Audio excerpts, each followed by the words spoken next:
ይስጥልን ውድ ኢትዮ ከረንት የዩቲዩብ ገጽ ተከታዮችና አድማጮች እንደምን አላችሁ? ለዕለቱ የተመራረጡትን አርዕስተ ዜና ወደ እናንተ ይዘን ቀርበናል።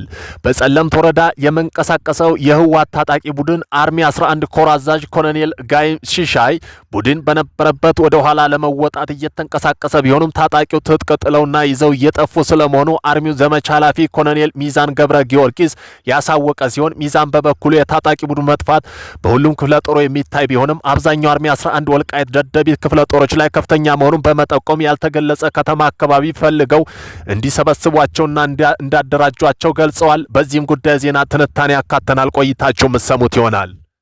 የኢትዮጵያ መከላከያ ሰራዊት ዳር ድንበር ሉዓላዊነቱን ለማስከበር ወደ ትግራይ መንቀሳቀሱን ተከትሎ በትግራይ ተንቤን ገብቶ የነበረ ሻዕቢያ ጦር ወደ ሽሬ አፈገፈገ። በዚህም ጉዳይ ዜና ትንታኔ ያካተናል። ቆይታችሁ ትሰሙታላችሁ። ኢራን ከፍተኛና ስልታዊ የማጥቃት አቅም አለው ተብሎ የሚነገርለት ኮራ ሻህ 4 የላቀ ሃይፐርሶኒክ ሚሳኤል በዛሬው ዕለት ኢራን አብዮታዊ ጥበቃ ከፍተኛ የጦር አዛዦች በተገኙበት አዲስ የተሻሻለው ኮራሽም 4 ሃይፐርሶኒክ ባላስቲክ ሚሳኤል ይፋ አድርጋለች። በዚህም ስለ ሚሳኤሉ ባህሪና የርቀትና የመምታት አቅሙን በዜና ትንታኔያችን አካተናል። ቆይታችሁ ተሰሙታላችሁ። የአሜሪካ የጥቃት አቅራቢ ቡድኖች በኢራን አቅራቢያ ተቀላቀሉ። ከ2 በላይ አውሮፕላን ተሸካሚ መርከቦች 10 በላይ የሆኑ የጦር መርከቦች 130 በላይ የሆኑ አውሮፕላኖች 15000 ወታደሮች በአንድ ቀጠና ተሰማርተዋል። ኢራን ካፈር በታይ 1 ማይል ጥልቀት ዋሽንግተንና ቴልአቪቭ ሊደርሱበት የማይችሉ ተራራና ምሽግ ከእውነታው እንጀምር። ኢራን የፈጠራ ጥበብ ዝም ብሎ መፈከር አይደለም መሰረተ ልማት እንጂ ፋርሳውያን ዩራኒየም የማብለጸግ ቴክኖሎጂ ጠንቅቀው ያውቁታል። በዚህም ጉዳይ ዜና ትንታኔ ያካተናል። ቆይታችሁ ተሰሙታላችሁ። እነዚህን የመሳሰሉ አርዕስተ ዜና ወደ እናንተ ይዘን ቀርበናል። ቤተሰብ ለመሆን ላይክ፣ ሸር፣ ሰብስክራይብ ማድረገውን እንዳይረሱ። ወደ መጀመሪያ ዜና ትንታኔያችን ስናልፍ በጸለምት ወረዳ የሚንቀሳቀሰው የህዝባዊ ወያኔ ሓርነት ታጣቂ ቡድን አርሚ 11 አዛዥ ኮሎኔል ጋይም ሲሻይ ቡድን በነበረበትና ወደ ኋላ በመውጣት እየተንቀሳቀሰ ቢሆንም ታጣቂ ትጥቅ ጥለው ይዘው እየጠፉ ስለመሆኑም ለአርሚው ዘመቻ ኃላፊ ኮሎኔል ሚዛን ገብረ ጊዮርጊስ ያሳወቀ ሲሆን ሚዛን በበኩሉ የታጣቂ ቡድኑ መጥፋት በሁሉም ክፍለ ጦሮች የሚታይ ቢሆንም አብዛኛው አርሚ 11 ወልቃይት ደደቢት ክፍለ ጦር ከፍተኛ መሆኑን በመጠቆም ያልተገለጸ ከተማ አካባቢ ፈልገው እንዲሰበስቧቸውና እንዲያደራጇቸው ገልጿል። በተያያዘም በአሁኑ ወቅት ለግዳጅ አፈጻጸም ብቁ የሆኑ ተጨባጭ የሰው ኃይል እንዲያሳውቁ ኮሎኔል ሚዛን ገብረ ጊዮርጊስና ለኮሎኔል ጋይም ሲሻይ ገልጸዋል።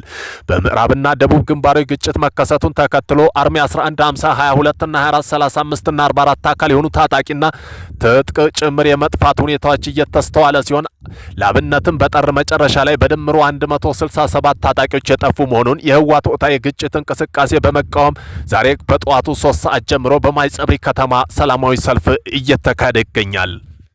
የኢትዮጵያ መከላከያ ሰራዊት ዳር ድንበርና ሉዓላዊነትን ለማስከበር ወደ ትግራይ መንቀሳቀሱን ተከትሎ በትግራይ ክልል ተንቤን ገብቶ የነበረ ሻዕቢያ ጦር ወደ ሽሬ ያፈገፈገ። ህወሓት ሰራዊት ጋር በመሆን ቆላ ተንቤን፣ ደጋ ተንቤን ላይ ሰፍረ የነበሩ 2 የሻዕቢያ ክፍለ ጦር ወደ ሽሬ ማዕከል መውጣታቸው ታውቋል። ቆላ ተንቤን የመውጣታቸው አንዱ ክፍለ ጦር እንዳባጉናና ወደ ደብረ አባይ መውጫ በጊዜያዊነት የተጠቀመባቸው ሲሆን ከደጋ ተንቤን የወጣቸው 2ኛ ክፍለ ጦር ደግሞ ወደ ደቡብ መስመር ሽሬ 18 ኪሎ ሜትር ከሳይድ ጋቢ ላይ መስፈሩ ምንጮች ገልጸዋል።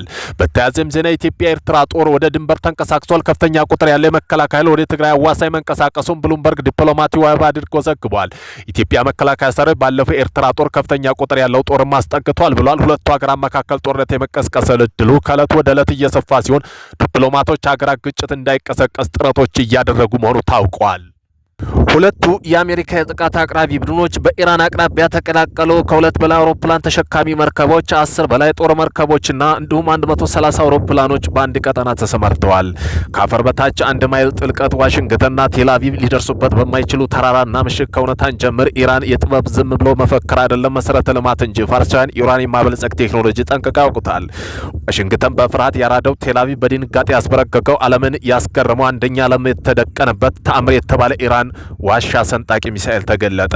አሜሪካ መንጋ ድሮኖች የሚያከሽፍ ኪዮፒክ የተባለ 3 የተሰኘ ማይክሮዌቭ ድሮን ገዳይ ጉዳይ ይፋ አድርጋለች። ኢራን ከቻይና ዶፊንግ 17 ሚሳኤሎች ተረክባለች። እስራኤል የደህንነት ምንጮች ጠቅሶ የወጣው መረጃ እንደሚያመለክተው ኢራን እጅግ ዘመናዊ ድምጽ ከ5 እጥፍ በላይ የሚቀርሙ ሃይፐርሶኒክ ዶልፊን 17 የተሰኙ ሚሳኤል ከቻይና መረከቧ ተነግሯል።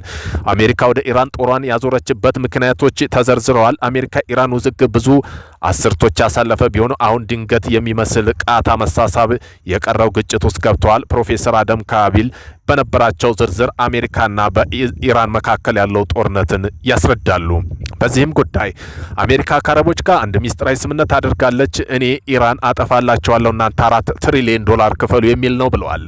ኢራን የኒውክሌር ዋና ኃይሎች ጋር ድርድር ማድረግ ስምምነት እየሞከረች ባለበት አሜሪካና እስራኤል በቴህራን ቦምብ ከጣሉ ኢራን የኒውክሌር ፕሮግራሟን ትቀጥላለች ስትል አጽንኦት ሰጥታለች። ኢራን የጦር መሳሪያዎቿን እየገነባች እንጂ ቦምብ አይደለም ሚሳኤሎቿን ቅድሚያ ሰጥቷቸዋል። ኒውክሌር መርሃ ግብር ግን ቆሟል። የሳተላይት ምስሎች እንደሚያሳዩት ኢራን በሚሳኤልና በኒውክሌር ጣቢያ ላይ ግንባታ እያካሄደች ነው። ባለፈው ዓመታት በእስራኤልና በአሜሪካ ጥቃት ደርሶባቸው የነበሩ ቁልፍ በሚሳኤል ጣቢያ ላይ ጥገና ወዳኑ የተጀመረ ቢሆንም ኢራን የኒውክሌር ተቋም ላይ የሚከወን ስራ ግን አዝጋሚ ሆኗል። የኒውዮርክ ታይምስ የሳተላይት ምስሎች በመተንተን እንደገለጸ ኢራን ባለፈው ዓመት በደረሰባት ጥቃት የተጎዱ በርካታ ባላስቲክ ሚሳኤሎች ተቋም በፍጥነት የጠገነ ቢሆንም እስራኤልና በአሜሪካ የተመቱ ዋና የኒውክሌር ጣቢያዎች ላይ ግን የተደረገው ጥገና ውስን ነው ተብለዋል።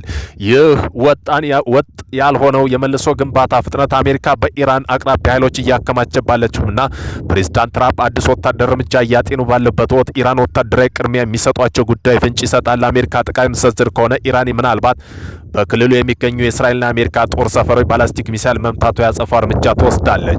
አሜሪካና ኢራን ሌላ ግጭት እንዳይከሰት ለመከላከል አርብ ዕለት በኦማን ይገኛሉ ተብሎ ቢጠበቅም የንግግር ስፋቱ ወዲያውኑ ግልጽ ባልሆነ ኢራን ኒውክሌር መርሃ ግብር ላይ ውይይት ዋነኛው ትኩረት እንደሚሆን ይታመናል። ባለፈው ሰኔ ወር 12 ቀን ግጭት ውስጥ በእስራኤልና አሜሪካ የተመቱ 2 ደርዘን የሚቆጠሩ ቦታዎች የተመለከተ የኒውስ ትንታኔ ኢራን የኒውክሌርና ሚሳኤል መርሃ ግብር በቅርበት የሚከታተሉ ባለሙያ አረጋግጠዋል። ታይምስ በግማሽ በላይ የሚሆኑት ቦታዎች የግንባታ ስራ መኖሩ አረጋግጦ ባለሙያዎቹ የሳተላይት ምስሎች የሚያሳዩት ከመሬት በላይ ያለውን ግንባታ ብቻ በመሆኑ ጥገናው ሙሉ ስፋት አሁን ግልጽ እንዳልሆነ አስጠንቅቀዋል። ታይምስ የመገምገሚያ ምስል እንደሚያሳየው አንዳንድ ሚሳኤሎች ተቋማት ላይ ጥቃት እንደደረሰ ወዲያውኑ ጥገና ተጀምሮ ኢራን ለሚሳኤል ምርት በአጭር ጊዜ ቅድሚያ መስጠቱ ያሳያል። በዋሽንግተን ብሔራዊ መከላከያ ዩኒቨርሲቲ የጅምላ ጨራሽ መሳሪያ ጥናት ማዕከል አማካሪ የሆኑት ጆን ቢ ኬቭ እንዳሉት ከሆነ በኢሜል ጽሑፋቸው በክልሉ የሚገኙ የእስራኤልና የአሜሪካ ጦር ሰፈሮች እንዲሁም አጋሮች የሚሳኤል ጥቃት ማስፈራራት ኢራን በኒውክሌር ተቋምን የሚሰነዘር ጥቃት ለመከላከል ካሏት ጥቃት አማራጮች አንዱ ነው ብለዋል። በተቃራኒው ግን ባለሙያዎች እንደሚሉት የተጎዱት የኢራን ዋና የኒውክሌር ተቋም ምስሎች የሚያሳዩ ከፊል ጥገናና ማጠናከሪያ ስራ ብቻ ሲሆኑ ይህ በፍጥነት የጨመረ በቅርብ ወራት ብቻ ነው። ምዕራባውያንና እስራኤልን ባለስልጣን ኢራን የኒውክሌር ነዳጅ የማበልጸግ የኒውክሌር ጦር መሳሪያ ማዘጋጀቷን አቅሟ መልሳ ለመገንባት ከፍተኛ እድገት ማሳየቷን የሚጠቁም ጥቂት ምልክቶች ብቻ ነው ያገኙት። የሚሳኤል ክምችት ማደስ ታይምስ የተነተነው የሳተላይት ምስል ባለፈው ጥቂት ወራት ውስጥ በደርዘን የሚቆጠሩ ሚሳኤል ተቋም የምርት ቦታ ጨምሮ የጥገና ስራ መከወኑን ያሳያል። የደህንነት ግምገማ እንደሚያሳዩት ኢራን ከሰኔ ወር ጥቃት በኋላ ባላስቲክ ሚሳኤል መርሃ ግብሯ ከፍተኛ ሁኔታ መልሳ ገንብታለች ብለዋል። ካሊፎርኒያ የጄምስ ማርተን የኒውክሌር ጥናት ማዕከል ተመራማሪ የሆኑት ሳሚ ሌን የሚሳኤል መርሃ ግብሩ የተሰጠው ትኩረት በኒውክሌር መርሃ ግብር ሲነጻጸር በእጅጉ ይለያል ብለዋል። ሚስተር ሌን የሻህድ ሚሳኤል መፈተሻ ጣቢያ ላይ የተለየ ፍጥነት እንደተገነባና ጥቃት በደረሰበት ጥቂት ወራት ውስጥ እንደገና ወደ ስራ መመለሱ የተናገሩት ባለፈው ወር በረዶ የጣለ ጊዜ በጣቢያ ላይ ውስጥ ያሉ መንገዶች በፍጥነት መጽዳታቸውና በበረዳው ውስጥ ከጣሪያ ላይ መቅለጡና ቦታውን ንቁ መሆኑን ያሳያል ብለዋል። ሻሩድ ትልቁና አዲስ ደረቅ ነዳጅ ሶሊድ ፕሮፓይል ሚሳኤል ማምረቻ ፋብሪካች ነው። ስለዚህ ከፍተኛ ትኩረት ማግኘቱ የሚጠበቅ ነው ብለዋል። ውስን የኒውክሌር መልሶ ግንባታ በህዳር ወር የመጣውን የዋይት ሀውስ ብሔራዊ ደህንነት ጥቃቶች ኢራን ኒውክሌር መርሃ ግብሯን ከፍተኛ ሁኔታ አዳክሞታል ይላል። ባለሙያዎች እንደሚሉት አንዳንድ የሚታዩ ስራዎች ቢኖርም 3 ዋና ኢራን የኒውክሌር ማበልጸጊያ ጣቢያዎች ኢስፋሃን፣ ናታንዝና ፎርዶ አሁን ስራ የጀመሩ አይመስሉም። ከታህሳስ ወር ጀምሮ ኢራን በሁለቱ ተቋማት ጣቢያዎች የገነባች ሲሆን ይህንም በህንፃዎቹ ውስጥ ምንም አይነት ግንባታ እየተካሄደ እንደሆነ ለማወቅ አስቸጋሪ ያደርገዋል። ባለሙያዎች እንደሚሉ ከሆነ ይህ ማለት ከላይ ሆኖ ሳይታይ ንብረቶች መልሶ ለማግኘት እየሞከረች ሲሆን ይቻላል። በሰኔ ወር የደረሰው አብዛኛው ከመሬት በላይ ያለው ጉዳት አሁንም ይታያል ብለዋል። በቴህራን በስተደቡብ 140 ማይል ርቀት ላይ የሚገኝ ኢራን ዋና ዩራኒየም ማበልጸጊያ ማዕከል ተደርጎ የሚወሰደው ናታንዝ የኒውክሌር ግቢ በታህሳስ ወር መጀመሪያ ላይ ይታይ የነበረው ጉዳት አሁን በነጭ ጣሪያ ተሸፍኗል ብለዋል። ኢስፋሃን የኒውክሌር ግንቢውም ጥቃቱ ዩራኒየም መቀየሪያ ተቋማት ጨምሮ በርካታ የመሬት ላይ ህንጻ አውድሟል። በታህሳስ ወር የተነሳ አንድ ምስል የወደመው ህንጻ ጣሪያው የተሸፈነ ይመስላል ብለዋል።